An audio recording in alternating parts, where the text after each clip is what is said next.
하나님 아버지, 우리에게 베푸신 은혜를 감사드립니다. 오늘 이 시간 신령과 진정으로 주님을 예배하길 원하오니, 우리의 마음을 주님께 드리길 원하오니, 하나님 오셔서 우리와 함께하여 주시고 약속하신 구원의 은혜를 경험하는 이 시간 되게 하여 주시옵소서. 우리의 구주 되신 예수님의 이름으로 간절히 기원하옵나이다. 아멘.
우리의 인생을 창조하시고 이 만물을 주관하시는 아버지 하나님, 5월 시작하는 이 계절에 촉촉한 담비를 허락하시어 만물이 솟게 하여 주셔서 감사합니다.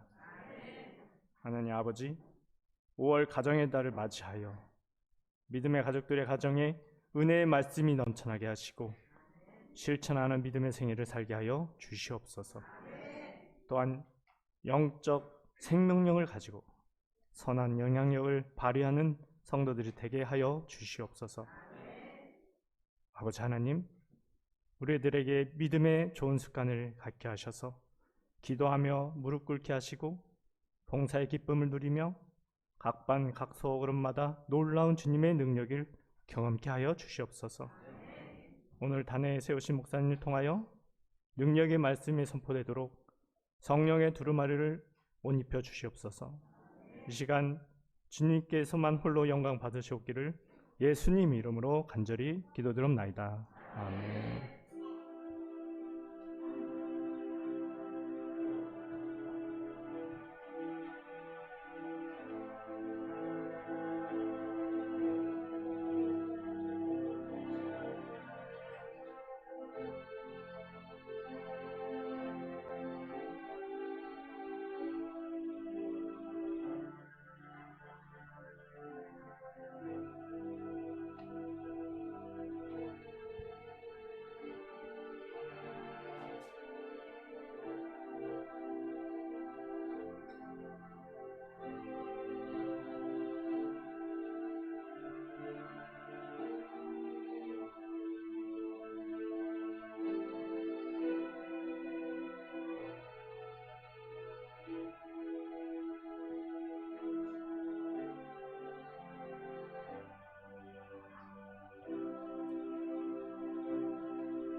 성도 여러분 안녕하십니까?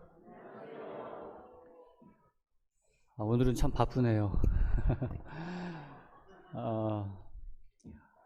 오늘 이 안식일도 하나님의 평강이, 주님의 그 쉼이 우리 모든 성도님들 가운데 함께 하시기를 간절히 소망합니다.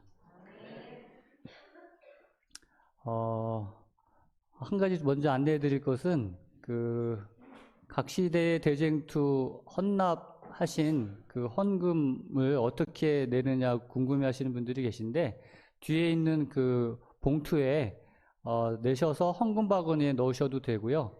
그냥 직접 주셔도 되고, 여러분들이 편하신 대로 하시면 되겠습니다. 오늘은 예수님 이야기 32번째 두 맹인, 눈뜬 맹인과 눈 감은 맹인에 대한 이야기를 좀 말씀을 드리겠습니다.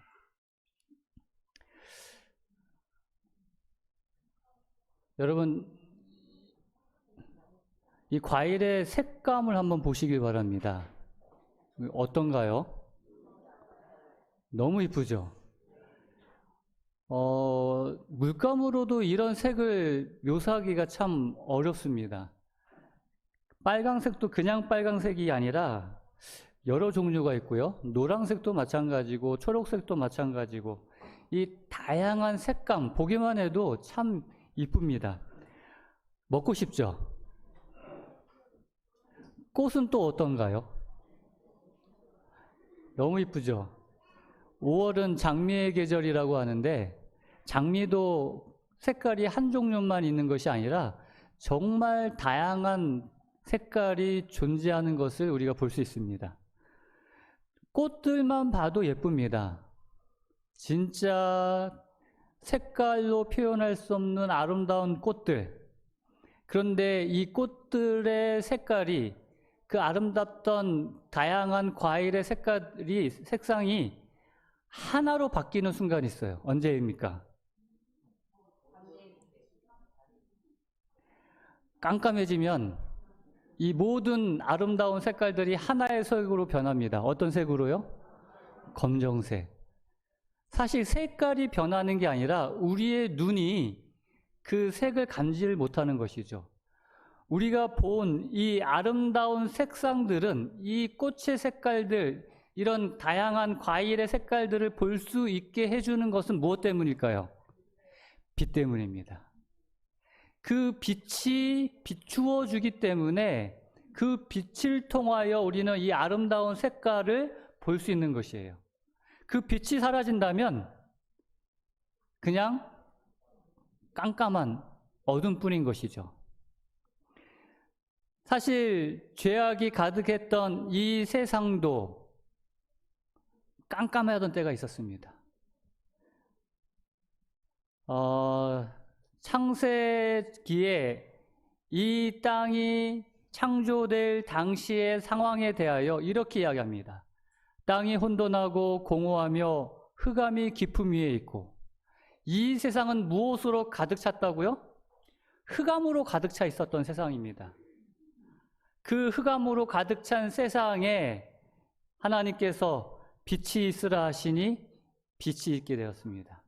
그 빛을 통하여 이 세상은 아름다운 세상으로 변모하게 된 것이죠. 그래서 성경은 이 모든 세상이, 이 세상에 있는 모든 빛으로 임하는 모든 것은 하나님의 임재의 상징으로 이야기하고 있습니다.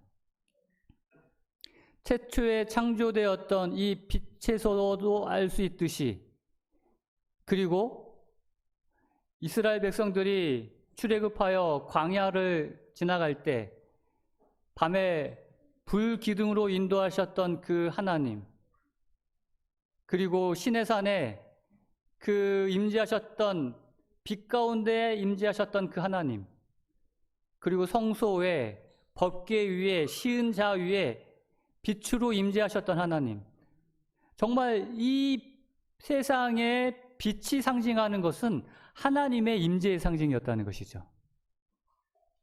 그런데 예수님께서 말씀하십니다. 요한복음 8장 12절 다 같이 한번 읽어보겠습니다. 시작. 예수께서 또 말씀하여 이르시되 나는 세상의 빛이니 나를 따르는 자는 어둠에 다니지 아니하고 생명의 빛을 얻으리라. 아멘.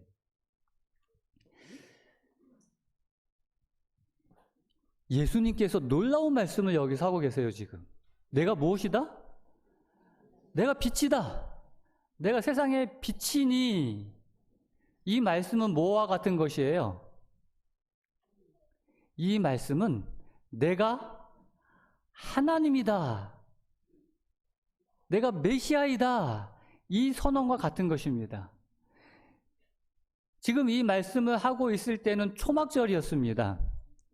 그 초막절은 이제 물론 여러 가지 의미가 있지만 특별히 초막절 밤에는 온 예루살렘의 성전 그리고 온 곳에 등불로 환하게 비쳤어요. 그래서 빛의 축제라고도 불렸습니다. 정말 그 어느 때보다 환한 빛이 온 예루살렘 그 이스라엘을 환하게 비추는, 그것은 두 가지를 상징했습니다. 첫 번째는 그들을 광야에서 빛으로 인도하셨던 하나님을 상징하고, 또 한 가지는 빛으로 오실 메시아를 상징하는 것입니다. 우리를 구원하실 빛으로 임하실 메시아를 소망하는 의미에서 환하게 밤에 그 빛을 걸어두는 것이었죠. 그런데 예수님께서 그 초막절, 그 빛으로 환하게 비췄던 금빛 찬란한 예루살렘 성전, 그것이 이제 어둠이 지나가고 환한 빛으로 다시 환하게 빛날 때 예수님께서 말씀하십니다. 내가 세상의 빛이니. 예수님이 뭐라는 거예요? 내가 메시아라는 것입니다. 나를 따르는 자는 어둠에 다니지 아니하고 생명의 빛을 얻으리라. 이 빛으로 선언하신 예수님을 그러나 사람들은 어떻게 했습니까? 그들이 말하되 네가 누구냐? 내가 세상의 빛이다라고 말씀하신 예수님께 네가 누구냐라는 것이에요. 시대소망은 이렇게 이야기합니다. 바리새인과 관원들에게 이 주장은 오만하고 참남된 것처럼 보였다. 그들과 다를 바 없는 사람이 그러한 주장을 하는 것을 그들은 용인할 수 없었다. 그들은 그분의 말씀을 무시하려는 듯이 네가 누구냐라고 질문하였다. 아니, 감히 우리랑 똑같은 사람인 네가 하나님이라고? 네가 메시아라고? 이런 참남한 말이 어디 있느냐 하면서 그들이 흥분하는 것입니다. 도대체 네가 누구냐? 그들은 예수께서 친히 그리스도라고 선언하지 않을 수 없게 하려고 열중했다.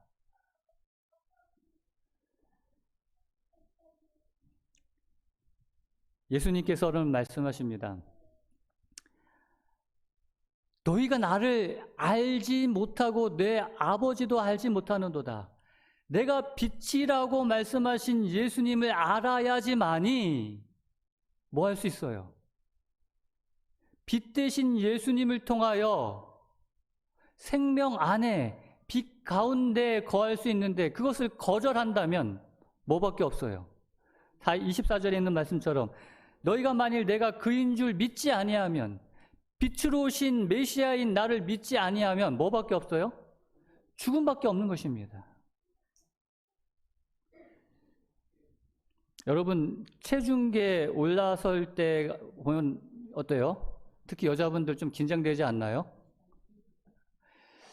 예, 체중계에 올라설 때 혹시라도 내가 어제 밤에 이번 주에 내가 좀 생각 않고 좀 많이 먹었는데, 어제 밤에도 내가 좀 먹었는데 혹시 몸무게가 좀 변하지 않았을까 보고 난 다음에, 확인한 다음에 기겁을 하죠.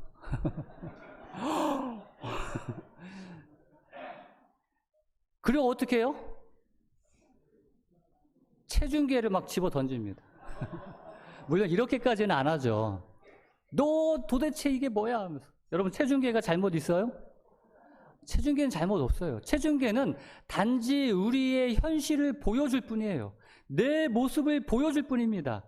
빛이 임할 때 빛은 단지 우리의 모습이 어떠한지를 보여주는 것이에요. 여러분, 우리 집 안에도 어두운 곳이 많아요. 아무리 환하게 불을 켜도 어두운 곳이 있습니다. 어디가 어둡죠? 침대 밑이 어둡고, 식탁 밑이 어둡고, 책상 밑이 어두워요. 그래서 이렇게 여러분 한번 농 밑이나 그런 어떤 밑을 한번 보시면, 우리 집에도 보면 이제 농 밑이 이렇게 수납장이 있어요. 그 밑에 이제 교회 인터넷선이 거기에 들어가 있기 때문에 인터넷이 안 되면 거기를 어쩔 수 없이 드러내서 봐야 되는데 드러낼 때마다 기겁을 해요. 먼지 덩어리가 막 이렇게 되어가지고 그거를 보는 순간, 확인하는 순간 어떻게 합니까? 그냥 덮어놔요? 아니에요. 또 쓸고 닦으면서 어떻게 해요? 깨끗하게 되는 것이죠. 빛이 바로 그런 역할을 합니다. 빛이 없으면 우리는 깜깜한 어두운 가운데 내 모습을 볼 수가 없어요.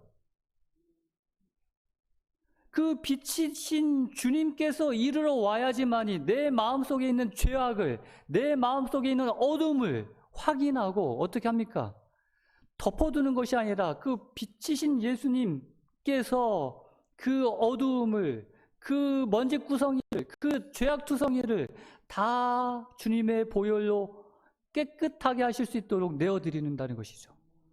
근데 그걸 거절한다면 어떻게 됩니까? 그걸 거절하는 순간 말씀하신 것처럼 그냥 여전히 어둠 가운데에서, 여전히 먼지 투성이 가운데에서, 여전히 죄 투성이 가운데서 살 수밖에 없다는 것입니다. 그렇기 때문에 결국 죽으리라 하는 말씀밖에 임할 수 없는 것이죠. 그래서 빛을 거절한 이들에게 그들의 선택은 빛으로 오신 예수님을 그들은 돌을 들어 치려 했습니다. 결국 예수님께서는 나가시죠. 요한복음에서는 1장 5절에 이들의 상태를, 오늘 빛을 거절한 상태를, 우리의 상태를 이렇게 이야기합니다. 빛이 어둠의 빛이 돼 어둠이 깨닫지 못하더라. 오늘 우리에게 빛으로 찾아오신 예수님, 그 생명의 빛이 오늘 여러분들을 비추고 계세요. 여러분 어떻게 하시겠습니까? 이 빛으로 오신 예수님을 거절한 이스라엘의 그 지도자들, 바리새인들, 랍비들처럼 그렇게 여전히 어둠 가운데 있겠습니까? 아니면 이 시간 우리의 어둠을, 우리의 죄악을 비추는 예수님께로 나아가서 생명 안에 거하시는 저와 여러분 되시겠습니까? 바라기는 오늘 저와 여러분들의 선택이 분명한 빛이신 생명이신 예수님께 나아감으로 빛 안에 거하는 저와 여러분들이 되시기를 주님의 이름으로 축복합니다. 그런데 이 요한복음 8장에 이렇게 빛으로 오신 예수님의 그 놀라운 선언이 있고 난 다음에, 그러나 사람들이 그 빛으로 오신 예수님을 거절한 그 일이 있고 난 다음에 요한복음 9장에는 정말 빛으로 오신 예수님께서 어둠 가운데 있었던 사람을 보게 해주는, 빛 가운데 거하게 해주는 그 빛으로서의 사역을 하시는 모습을 보여주십니다. 요한복음 9장에 있는 말씀이죠. 그런데 이 날 때부터 맹인이 된 이 불쌍한 사람을 본 제자들이 참 희한한 질문을 해요. 9장 1절부터 3절까지 있는 말씀을 보겠습니다. 예수께서 길을 가실 때에 날 때부터 맹인된 사람을 보신지라. 제자들이 물어 이르되 랍비여, 이 사람이 맹인으로 난 것이 누구의 죄로 인함이니까? 자기니까 그의 부모니까? 예수께서 대답하시되 이 사람이나 그 부모의 죄로 인한 것이 아니라 그에게서 하나님이 하시는 일을 나타내고자 하심이라. 여러분, 불쌍한 형편에 있는, 정말 날 때부터 빛 한 번 보지 못하고, 그래서 할 수 있는 일이라고는 그냥 구걸하여 그 구걸한 돈으로 먹고 사는 것 밖에는 없는 그냥 거지예요, 거지. 근데 이렇게 불쌍한 형편에 처해 있는 사람을 바라보는 제자들의 질문은 뭐예요? 이 사람이 소경으로 태어난 것이 누구의 죄냐는 것이에요. 자기 죄입니까? 아니면은 부모의 죄 때문입니까? 사람의 고통을 바라보면서 불쌍히 여기는 것이 아니라 지금 신학을 논하고 있는 것이에요. 누구의 죄 때문입니까? 예수의 제자뿐만 아니라 지금 이 시대 예수의 제자라고 불리는 우리도 참 이렇게 되기가 쉽다는 것이에요. 고통 많은 이 세상이기 때문에 참 이 다른 사람의 고통에 공감하기가 너무 어려운 시대인 것입니다. 왜요? 그냥 뭐 고통이 널려있기 때문에 이게 너무 흔하기 때문에 그냥 이게 새로운 것이 아니기 때문에 그냥 무덤덤해지고 무감각해진다는 것이에요. 매일같이 쏟아져 나오는 뉴스들에 보면은 늘 고통당하는 사람들의 이야기예요. 늘 사건, 사고를 통해서 고통당하고 어려움 당하고 죽고 근데 그러한 것들을 볼 때마다 어때요? 아, 또 오늘도 이런 일이 있었구나. 특히 지금 우크라이나에 전쟁이 있은 지 1년이 넘었습니다. 정말 오늘 현대에서 우리는 그 먼 곳에 있는 전쟁 이야기를요, 바로 우리는 그냥 화면을 켜면 그냥 영상으로 총 쏘고 대포 쏘고 탱크가 터지고 하는 것들을 그냥 그 자리에서 볼 수 있어요. 꼭 게임하는 것처럼. 그 드론으로 촬영한 그 한 영상을 보았습니다. 드론에서 혹은 그 미사일로 그 러시아 탱크가 지나가는데 그 탱크를 명중해서 그것이 폭파되는 장면이에요. 그걸 보고 사람들이 환호합니다. 여러분 어떠세요? 물론 전쟁을 일으킨 그 러시아 참 나쁘죠. 다른 나라를 침범하고. 그런데 아무리 그렇다 할지만 그 탱크나 그 장갑차 안에는 4-5명의 사람들이 있단 말이에요. 그 탱크가 터지는 순간, 불이 붙는 순간 그 안에 있는 사람들은 어떻게 돼요? 끔찍한 고통 속에 죽을 수밖에 없거든요. 너무 무서워요. 그런 거 생각하면. 근데 사람들은 그런 거 생각 안 해요. 그 전쟁을 통하여 지금까지 30만 명이 넘는 사람들이 죽거나 다쳤습니다. 우리는 그런 것들에 무감각하다는 것이죠. 타인의 고통에 대하여. 이런 모습들을 보면서 참 많은 생각을 하게 합니다. 그리고 이러한 모습들이 신앙을 하는 우리들 사이에서 사실은 빈번하게 일어나는 일들이라는 것이죠.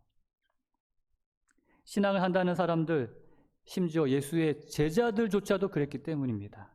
타인의 고통에 대해서 그 사람을 불쌍히 여기고 긍휼히 여기고 어떻게 하면 이 사람을 낫게 해줄 수 있을까를 생각하는 것이 아니라 그보다 먼저 뭘 이야기한다고요? 신학을 먼저 이야기한다는 것이에요. 교리를 먼저 이야기한다는 것입니다. 누구의 죄 때문입니까? 그러나 예수님은 달랐어요. 예수님은 정말 그 신학과 인간이 동떨어져 있다는 것이 아니라 그것이 얼마나 가까운 것인가를 예수님은 행동하는 신학이었죠. 이 성경 말씀이, 이 신학이라는 것이, 이 교리라는 것이 그냥 단순히 어떤 글이 아니라 어떤 그냥 뭐 우리와 동떨어져 있는 내용이 아니라 우리 속에 함께하는 것이라는 것을 몸으로 보여주셨어요. 그리고 말씀하십니다. 이 사람의 죄도 아니고 이 사람의 부모의 죄도 아니고 이런 일이 일어나게 된 것은 이 사람에게서 하나님의 일이 나타나게 하려 함이니라. 그리고 그 맹인, 그 고통 가운데 있는 사람을 빛으로 인도하시죠. 보게 해주십니다. 예수님의 신학이라는 것은 예수님께서 말씀하시는 그 가르침은 그냥 말씀만 하는 신학이 아니라 이렇게 실천하고 행동하는 우리와 함께하는 신학이었다는 것입니다. 예수님께서는 이웃의 고통이 그냥 강 건너 불구경이 아니고 그 자신의 고통이었다는 것이죠. 누구의 죄인가는 사실 예수님에게는 중요하지 않았습니다. 하나님의 은혜가 드러나게 하는 것, 그것이 예수님에게는 가장 중요한 일이었다는 것이죠. 시대 소망에는 그래서 이렇게 이야기합니다. 제자들은 누가 죄를 지었느냐 혹은 안 지었느냐에 대하여 논의할 것이 아니라 소경의 눈을 밝게 하시는 가운데 나타난 하나님의 능력과 은혜를 깨닫도록 요청을 받았다. 결국 예수님께서는 이 사람의 일을 통해서 하나님의 능력이 드러나게 하시고, 그리고 죄인을 사랑하시는 그 하나님의 놀라운 은혜를, 그 은혜가 드러나기를 바라셨다는 것입니다. 때때로 우리는 그 과거에, 어떤 사람의 그 과거에 집착할 때가 많아요. 그 사람의 현재를 보면서도 그 사람의 과거를 궁금해합니다. 여러분 그렇지 않나요? 예수님의 제자들도 그랬어요. 지금 고통당하고 있는 이 사람의 아픔을 보지 않고 이 사람이 왜 이렇게 됐을까? 도대체 무엇 때문에, 과거에 그가 어떤 죄를 저질렀기 때문에, 혹은 그의 부모가 어떤 죄를 저질렀기 때문에 이런 고통을 당하는 것일까? 그런 것을 궁금해했습니다. 이 맹인이 고침받은 다음에도 사람들의 반응은 비슷했어요. 고침받고 이제 눈을 뜨고 광명한 빛 가운데 거해 있는 이 사람을 보면서도 사람들은 무엇이 궁금했나 하면은, 야, 이 사람 거지 아니야? 그 구걸하던 거지 아니야? 아니야. 비슷하게 생겼는데, 아이, 그 사람 아니야. 자꾸 이전에 구걸하던, 안 못 보던 그 사람의 모습으로 그것에 대하여 궁금해하는 것이죠. 하지만 예수님은 그렇지 않았어요. 그 사람의 과거가 아니라 지금 현재 집중하셨습니다. 그 사람이 현재 당하고 있는 그 고통, 그 암흑을 주목하셨죠. 그리고 그에게 생명의 빛을 주십니다. 그 서승직 목사님이라고 참 은혜로운 말씀을 이렇게 전하시는, 그 책에 보면 참 공감하시는 내용의 글들이 많이 있어요. 근데 그분의 책 가운데 오늘의 내용과 관련해서 참 좋은 말씀이 있어서 여러분들에게 소개를 드립니다. 여러분 같이 보시겠습니다. 오늘은 기회의 시간이다. 오늘을 바꾸면 과거를 다르게 볼 수 있다. 여러분 한번 기억하시기 바랍니다. 오늘을 바꾸면 과거를 다르게 볼 수 있다. 그래서 과거가 새로워진다. 오늘은 과거를 새롭게 볼 수 있는 놀라운 힘이 있다. 그뿐만이 아니라 오늘을 바꾸면 또 뭐가 바뀐다? 미래가 달라진다. 오늘이 달라지기 시작할 때 가능성으로 존재하는 미래가 우리 앞에 현재로 드러나기 시작한다. 그래서 오늘이라는 시간은 매우 중요하다. 자, 이게 무슨 말인가? 여러분, 이 말씀은요, 죄인이 빛을 발견했을 때 일어나는 그 축복에 대하여 아주 정확하게 설명해 주고 있어요. 죄인이 구원을 받았을 때 일어나는 그 축복에 대한 놀라운 그 깨달음을 여기서 주고 있습니다. 때때로 우리는 우리의 과거에 있었던 그런 실패의 경험들, 정말 상한 심령들을 가지고 주님께 나옵니다. 여러분 모두가 과거에 그런 아픈 과거들을 갖고 있어요. 상한 심령들을 갖고 있다는 것입니다. 그걸 가지고 주님께 나오죠. 분명히 과거에 있었던 그 아픈 심령들, 그 사건들은, 그 모든 일들은 바꿀 수 없습니다. 맞습니까? 그거는 어떻게 해서든 바뀌어지지 않습니다. 내가 아무리 지우려 해도 지울 수 없는 것이 바로 과거에 일어났던 일들, 내가 했던 행동들이에요.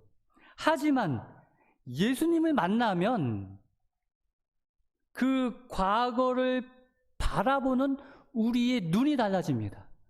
여러분 굉장히 중요합니다. 과거의 사건은 달라지지 않지만 그 과거를 바라보는 우리의 시선이 달라져요. 그 대표적인 사람이 요셉입니다. 요셉은 정말 아픈 과거를 갖고 있는 사람이에요. 형들에게 팔려가지고 노예로 팔려가가지고 17살 때, 그래서 그 10대 그 젊은 청년을 때를 노예뿐만 아니라 누명을 써가지고 감옥에까지 가잖아요.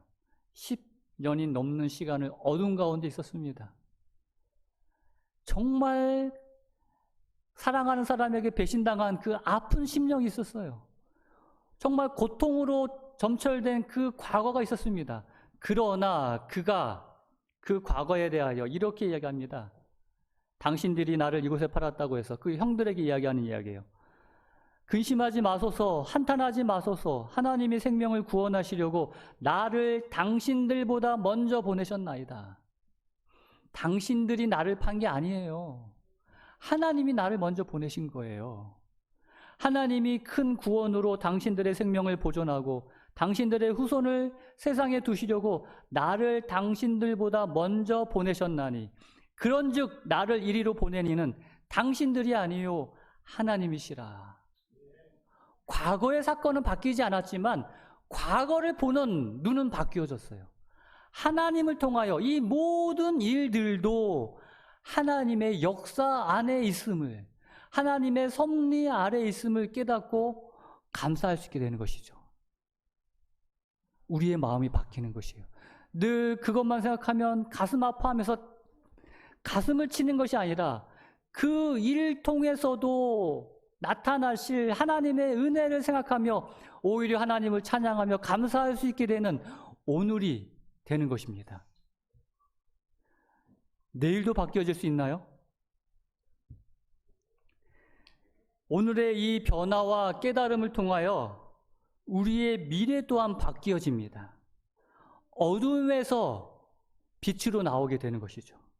이제 절망 가득한 현실에서 소망 가득한 내일을 바라보게 됩니다.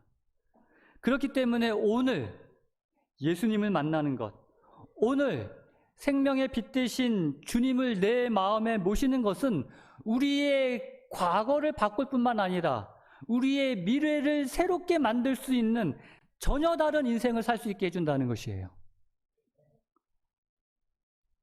바로 오늘 이 자리에 참석한 오늘 이 시간 우리 모두가 과거에 어떤 모습을 살았든 상관없이 이 순간 나에게 생명의 빛으로 다가오시는 주님께 내 마음문을 열고 이 어둠으로 가득한 마음을, 죄로 가득한 마음을 빛 대신 주님을 통하여 환하게 빛나는 새로운 생명을 사시는 우리 모든 홍성 하늘 가족들이 되시기를 주님의 이름으로 축복합니다. 이제 마지막으로 빛을 본 그 사람을 한번 보도록 하겠습니다. 태어나면서부터 눈이 먼 이 사람은 죄인이라는 낙인이 찍혀서 평생을 살았어요. 그 당시 눈 못 본다는 것, 앞 못 본다는 것은 그 죄자들이 이야기했던 것처럼 죄 때문이라는 그러한 낙인으로 살아가야 된다는 것이었어요. 죄인이기 때문에 저렇게 앞 못 보는 것으로 태어났지 하면서 손가락질 받는 인생이라는 것이죠. 그런데 그러한 인생이 예수님을 만났을 때 완전히 변화됩니다. 그런데 이 치유의 과정에서 우리가 주목해야 할 하나의 사실이 있습니다. 요한복음 9장 6절, 7절에 보면은 예수님께서 이 맹인을 고쳐주신 하나의 과정이 나와요. 이 말씀을 하시고 땅에 침을 뱉어 진흙을 이겨 그의 눈을 바르시고 이르시되 실로암 못에 가서 씻으라 하시니, 어떻게 보면 전 처음에 느끼는 느낌은 더러워 그러세요. 예? 이왕이면 뭐 물도 있잖아요. 물로도 이렇게 해도 되는데 이렇게 침 뱉어가지고 이렇게 흙을 이겨가지고 그걸 눈에다가 막 이렇게 발라가지고 실로암 못에 가서 씻으라.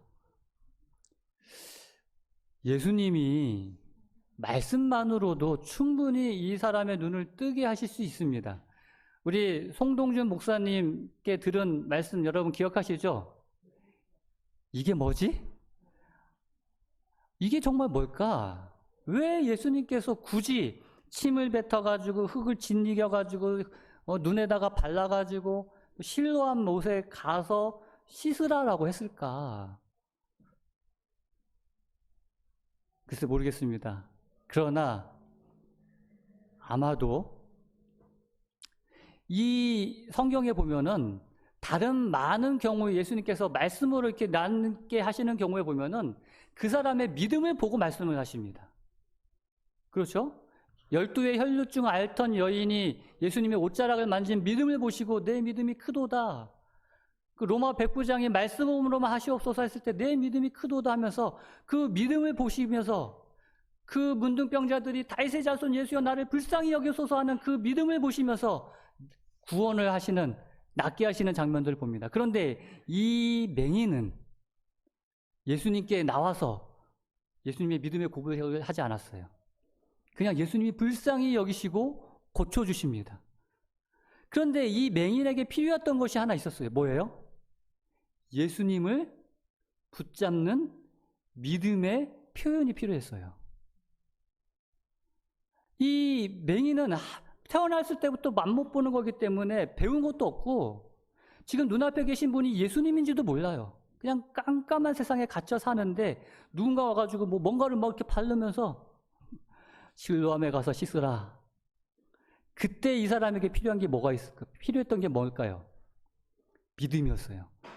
예수님의 정말 이 사람의 수준에 딱 맞는 정말 어린아이와 같은 정말 어떻게 보면은 정말 낮은 사람에게 시청각 재료로 이렇게 뭔가를 내 눈에 바르시면서 씻으라 했을 때 이게 뭐야 하고는 무시할 수도 있는 선택이 있었습니다.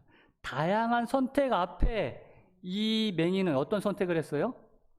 그 말씀을 하시는 주님을 믿고 실로암까지 가서 그것을 씻는 믿음의 행동을 했던 것입니다. 그 행동을 통하여 뭐가 됐어요? 나았어요. 보게 되었다는 것이죠. 오늘 우리에게도 마찬가지입니다. 그 A.W. 토저라는 아주 정말 목사님, 이 목사님도 아주 굉장히 영감적인 말씀을 많이 하셨는데 이 목사님이 하신 말씀 가운데 이런 말씀이 있어요. 하나님은 우리를 향해 9걸음을 다가오신다. 하지만 마지막 10걸음을 떼어놓지 않으신다. 우리에게 진짜 뭐 다 오셨어요. 뭐 마지막 한 걸음만 남겨놓으셔요. 근데 그 한 걸음은 누구의 몫이다? 내 몫이라는 것이 어떤 믿음의 선택, 그 믿음의 표현, 내가 하나님을 믿겠습니다라는 하나님의 말씀에 내가 순종하게 하겠습니다라는 그 선택, 그 한 걸음이 나에게 필요하다는 것이죠. 그래서 시대 소망에는 마지막 한 걸음에 대하여 이렇게 이야기합니다. 구속 사업에는 강제가 없다. 하나님께서 그냥 눈뜨기 싫어하는 우리를 뭐 강제로 막 눈뜨기 하지 않으신다는 거예요. 빛으로 오신 예수님을 강제로 그냥 무조건 그냥 비추어 주지 않으신다는 거예요. 그 이스라엘의 랍비들처럼 바리새인들처럼 거절할 수도 있는 것입니다. 성령의 가마 아래서 누구를 섬길지를 선택할 자유가 우리에겐 주어져 있어요. 죄를 버리는 것은 하나님께서 해주실 수 없는 것이에요. 말을 물가에까지 데려갈 수는 있지만 물을 먹는 것은 말이 하는 일이라는 것이에요. 오늘 죄를 버리기로 선택하는 것, 그 마지막 한 걸음은 내가 해야 된다는 것이죠. 우리 스스로 사단의 지배를 벗어날 힘이 없는 것은 사실이지만 우리가 죄에서 해방되기를 바라고 크게 그 필요를 느껴 자신보다 더 높은 힘을 구할 때, 그 성령의 힘, 그 주님의 힘을 구할 때 영혼의 힘에는 성령의 거룩한 힘이 불어넣어져서 하나님의 뜻을 이루는 의지의 지배를 받는다. 이렇게 이 맹인은 그 마지막 한 걸음을 떼어 놓았어요. 그 실로암까지 예수님의 말씀에 순종하여 나아갔습니다. 그 예수님의 말씀에 순종하기로, 그 빛을 선택하기로 결심했던 것이죠. 오늘 저와 여러분들에게 이 일이 필요합니다. 마지막 한 걸음, 생명의 빛으로 우리에게 9걸음 다가오신 주님께 이제 그 주님을 선택하기로 한 걸음 나아가는 그 일은 우리의 일이라는 것이죠. 주님께로 나아가시겠습니까? 오늘 마지막 한 영상을 여러분들에게 함께 보기를 원합니다.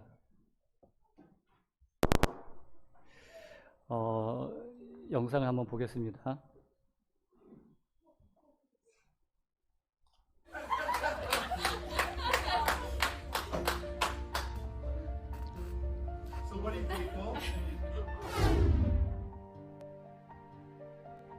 예, 생맹으로 있는데 잠깐만요. 지금 all yours.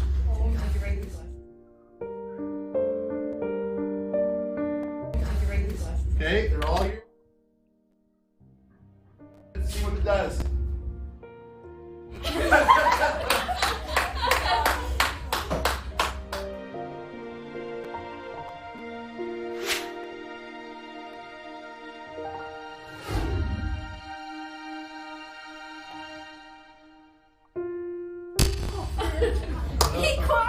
That's awesome.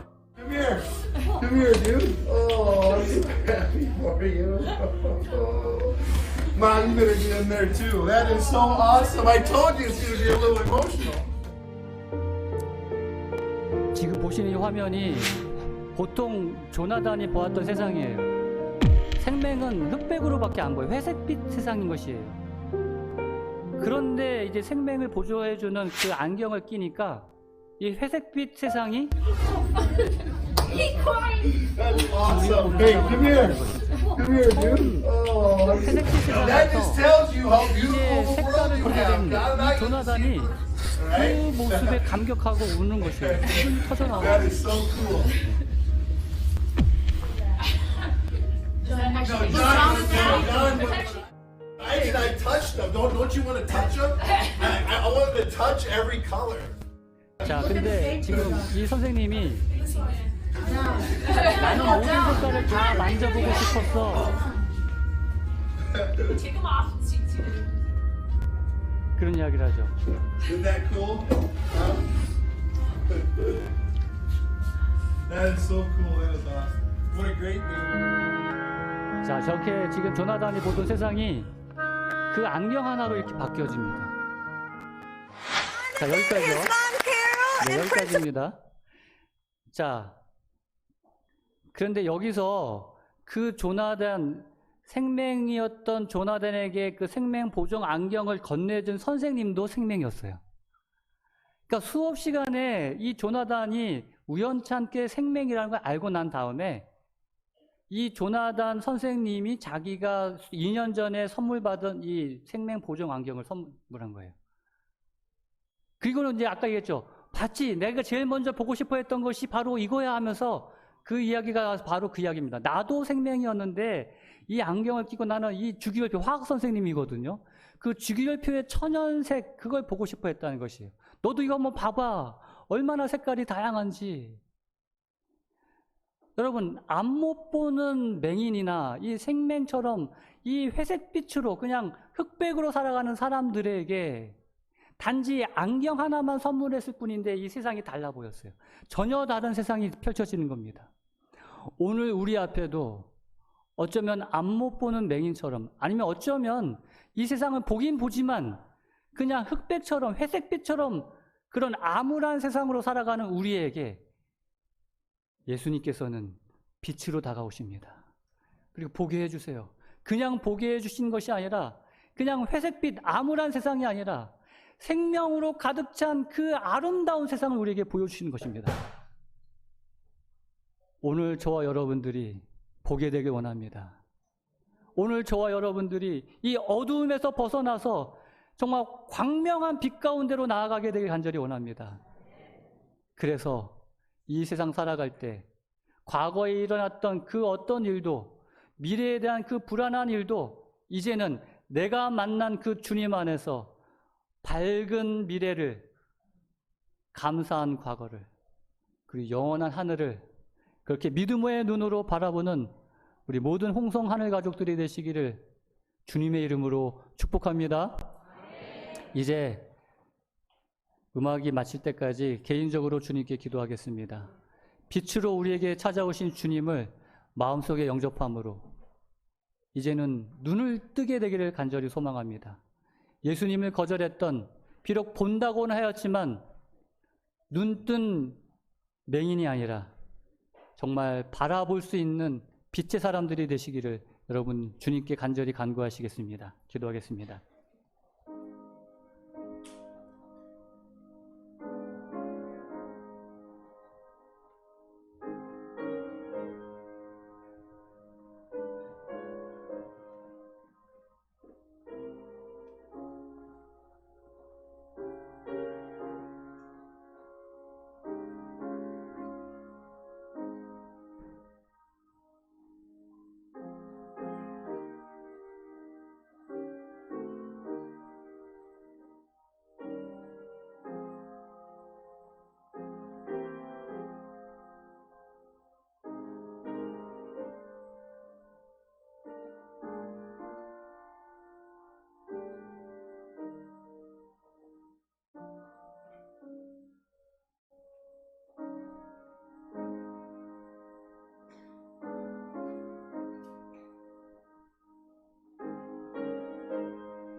헌금에 관한 권면입니다.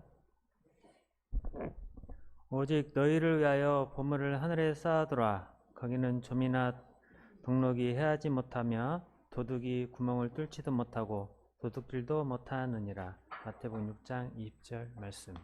같이 헌금하시겠습니다.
하늘에 계신 사랑의 아버지, 드린 예물에 축복해 주시고 함께 우리의 마음을 드리게 하여 주셔서 감사를 드립니다.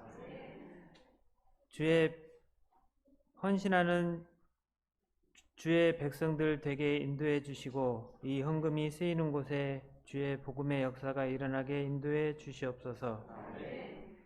예수님의 이름으로 간절히 기도드리옵나이다. 아멘.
하나님 아버지, 어둠에 있는 저희에게 생명의 빛으로 다가오셔서 감사합니다. 주님께서 9걸음 우리에게 다가오실 때 한 걸음 주님께 나아가는 믿음의 발걸음들이 되게 하여 주시옵소서. 이제는 우리 하나님의 그 크신 사랑과 예수 그리스도의 놀라운 은혜와 성령 하나님의 교통하심이 빛 가운데 거하기로 선택한 우리 모든 성도들과 사랑하는 우리 모든 가족들에게 이제로부터 영원토록 함께하여 주시옵기를 우리 주 예수 그리스도의 이름으로 간절히 축원하옵나이다. 아멘.